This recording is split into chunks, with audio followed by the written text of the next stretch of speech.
Hello, everyone. It's me, Barry. It's so nice to see you again. I have been asked to be a celebrity reader for our new book, How to Eat Fried Worms. I'm so excited. I'm going to read the first 2 chapters, but be sure to read along with me and practice your reading skills too. Are you ready? I sure am. Chapter 1, The Bet. Hey, Tom, where were you last night? Yeah, you missed it. Alan and Billy came up the front walk. Tom was sitting on his porch steps, bouncing a tennis ball. Old Man Tater caught Joe as we were climbing through the fence, so we all had to go back, and he made us pile the peaches on his kitchen table. And then he called our mothers. Joe's mother hasn't let him out yet. Where were you? Tom stopped bouncing the tennis ball. He was a tall, skinny boy who took his troubles very seriously. My mother kept me in. What for? I wouldn't eat my dinner. Alan sat down on the step below Tom and began to chew his thumbnail. What was it? Salmon casserole. Billy flopped down on the grass, chunky, snub-nosed, freckled. Salmon casserole's not so bad.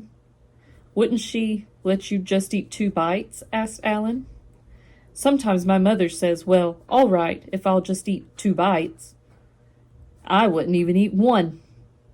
That's stupid, said Billy. 1 bite can't hurt you. I'd eat 1 bite of anything before I'd let them send me up to my room right after supper. Tom shrugged. How about mud? Alan asked Billy. You wouldn't eat a bite of mud. Alan argued a lot. Small, knobby-kneed, nervous, gnawing at his thumbnails, his face smudged, his red hair mussed, shirt tail hanging out, shoelaces untied. Sure I would, Billy said. Mud? What's mud? Just a little dirt. Just dirt with a little water in it. My father says everyone eats a pound of dirt every year anyway. How about poison? That's different. Billy rolled over on his back. Is your mother going to make you eat the leftovers today at lunch? He asked Tom. She never has before. How about worms? Alan asked Billy. Tom's sister's cat squirmed out from under the porch and rubbed against Billy's knee. Sure, said Billy. Why not? Worms are just dirt. Yeah, but they bleed. So you'd have to cook them. Cows bleed. I bet $100 you wouldn't really eat a worm. You talk big now, but you wouldn't if you were sitting at the dinner table with a worm on your plate. I bet I would. I'd eat 15 worms if somebody bet me $100. You really want to bet? I'll bet you $50 you can't eat 15 worms. I really will. Where are you going to get $50? In my savings account. I've got $130.79 in my savings account. I know, because last week I put in the $5 my grandmother gave me for my birthday. Your mother wouldn't let you take it out. She would if I lost the bet. She'd have to. I'd tell her I was going to sell my stamp collection otherwise. And I bought that with all my own money that I earned mowing lawns, so I can do whatever I want with it. I'll bet you $50 you can't eat 15 worms. Come on, you're a chicken. You know you can't do it. I wouldn't do it, said Tom. If salmon casserole makes me sick, think what 15 worms would do. Joe came scuffing up the walk and flopped down beside Billy. He was a small boy, with dark hair and a long nose and big brown eyes. What's going on? Come on, said Alan to Billy. Tom can be your second and Joe will be mine, just like in a duel. You think it's so easy? Here's your chance to make $50. Billy dangled a leaf in front of the cat, but the cat just rubbed against his knee, purring. What kind of worms? Regular worms. Not those big green ones that get on the tomatoes. I won't eat those. And I won't eat them all at once. It might make me sick. 1 worm a day for 15 days. And he can eat them any way he wants, said Tom. Boiled, stewed, fried, fricasseed. Yeah, but we provide the worms, said Joe. And there have to be witnesses present when he eats them.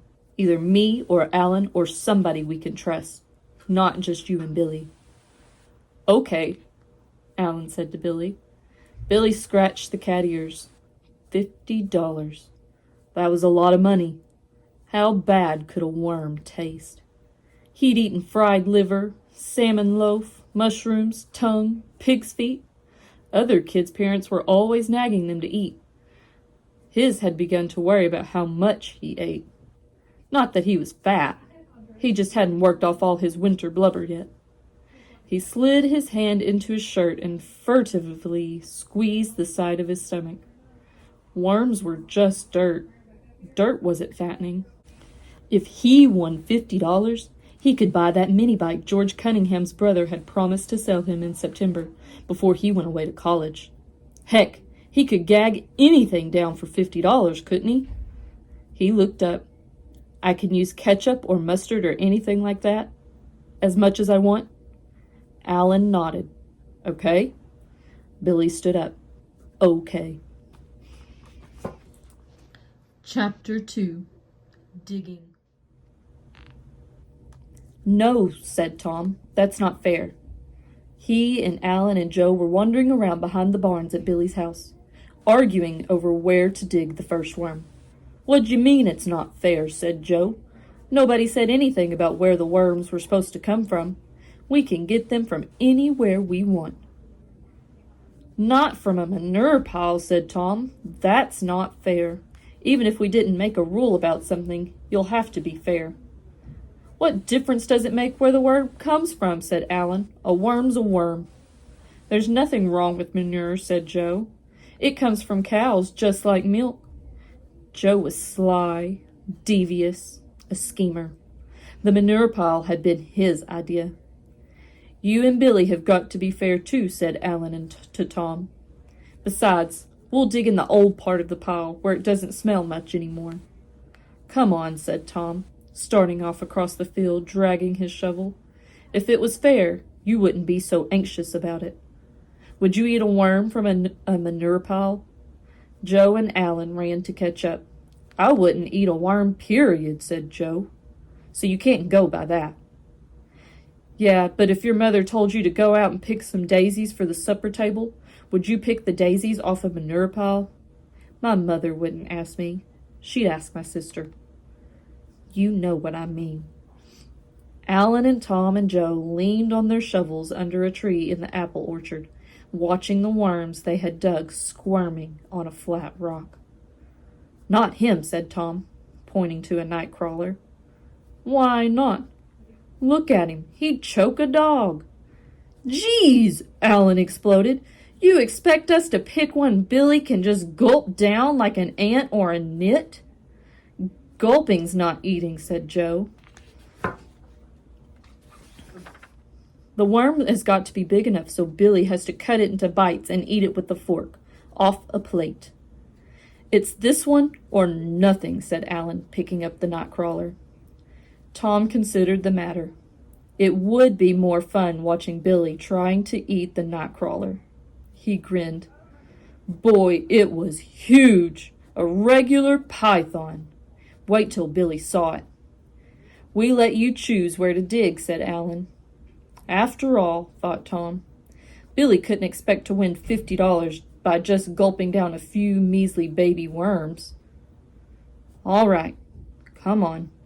He turned and started back towards the barns, dragging his shovel.